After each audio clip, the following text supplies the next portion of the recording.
इस वक्त आप लोग जहां पर भी बैठे हो अपने आसपास नजरें घुमाओ और देखो कोई लोहे की चीज दिख रही है आपको। अगर दिख रही है तो उसे उठाओ और आसमान में उड़ा दो। क्या सोचने लग गए कि कैसी पागलों जैसी बातें कर रहा है ये आदमी। ठीक सोच रहे हो आप, क्योंकि ये बात मैंने नहीं, आज से 117 साल पहले दो भाइयों ने बोली थी और लोगों ने उन्हें पागल ही बोला था। वो कहते थे हम कुर्सी उड़ा देंगे, टेबल उड़ा देंगे, लोहे को उड़ा देंगे, हम एक ऐसी मशीन बनाएंगे कि इंसान को भी आसमान में उड़ा देंगे। लोगों ने कहा इनकी बुद्धि खराब हो गई है, कैसी पागलों जैसी बातें करते हैं ये आदमी। लोग उन्हें पागल बोलते रहे और वो दिन रात पागलों की तरह एक्सपेरिमेंट करते रहे। कई साल लग गए, लेकिन अपने इसी पागलपन की वजह से इन्होंने इतिहास बना दिया। जिस लोहे को उठा ना सके 1000 आदमी, उसे आसमान में उड़ा दिया। कितने सपने देखते हो आप, कितना ऊपर उड़ना चाहते हो, कितना बड़ा बनना चाहते हो। यार मैं इतना बड़ा बनना चाहता हूं, इतना बड़ा बनना चाहता हूं। अबे रुक, इतना बड़ा बनने के लिए तुझे पागल बनना पड़ेगा। बता तू बन सकता है? इतना बड़ा बनने के लिए तुझे अपने दिमाग में एक सॉफ्टवेयर इंस्टॉल करना पड़ेगा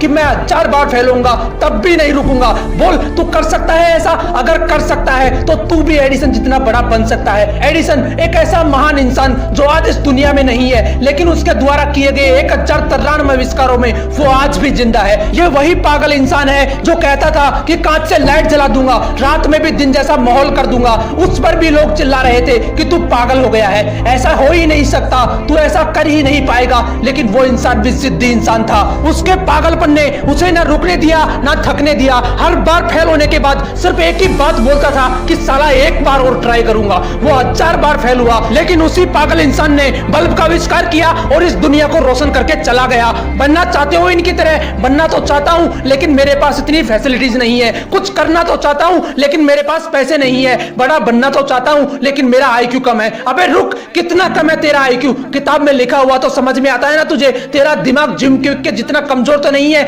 जिसके लिए किताबें पढ़ पाना भी बहुत मुश्किल हो गया था, क्योंकि सिर में चोट लगने की वजह से इसके दिमाग ने ठीक से काम करना बंद कर दिया था। इस बंदे ने अपनी जिंदगी के 3 साल सिर्फ ये समझने में गुजार दिए कि सेंटेंसेस को पढ़ा कैसे जाता है। ये सेंटेंस पढ़ना सीखा ही था कि एक बार फिर सीढ़ियों से गिरने की वजह से इनके सिर में चोट लगी और इनकी हालत पहले से भी ज्यादा खराब हो गई। लेकिन अंदर तो जिद थी ना खुद को साबित करने की। इन्होंने अपने दिमाग को समझने के लिए इतनी किताबें पढ़ डाली कि आज वो बंदा माइंड एक्सपर्ट एंड दुनिया के सबसे बड़े लाइफ कोचेज में से एक है। जिस बंदे के दिमाग ने ही काम करना बंद कर दिया था, आज वो बंदा लोगों को यह सिखाता है कि दिमाग को काम में कैसे लेना चाहिए। यहां तक कि कई लीडिंग कंपनीज के मालिक इलोन मस्क को भी इस बंदे ने ट्रेन किया है। अगर मैं आपको बोलूं कि मैं एक ऐसा यंत्र बनाऊंगा जिसकी सहायता से किसी भी इंसान को गायब करके कुछ ही सेकंडों में अमेरिका पहुंचा दूंगा, तो बताओ कैसा लगेगा आपको? आप मुझे पागल बोलोगे या नहीं? क्या बीतेगी मुझ पर जब चारों तरफ से लोग मुझे पागल बोल रहे होंगे कि तू नहीं कर सकता, तेरे बस की नहीं है। कुछ ऐसा ही ग्राहम बेल के साथ हुआ था।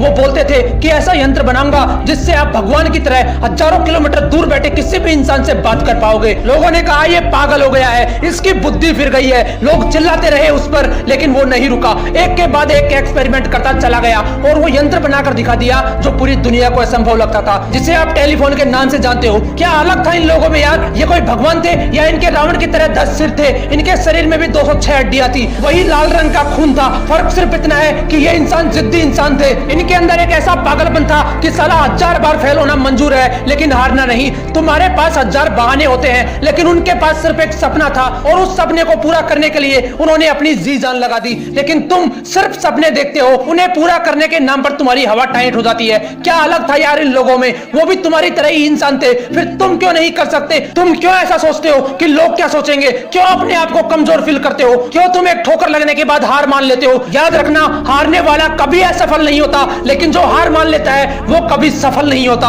इसलिए अपना एक लक्ष्य डिसाइड करो और उसके पीछे तब तक दौड़ते रहो जब तक वो आपको मिल नहीं जाता। लोग आपको रोकेंगे, टोकेंगे, डराएंगे, धमकाएंगे, लेकिन रुकना नहीं है, आगे बढ़ते रहना है। लोग टोकते हैं तो टोकने दो, भोंकते हैं तो भोंकने दो, लेकिन आप जिद्दी हो जाना अपने लक्ष्य के लिए। पागलपन की सारी हदें पार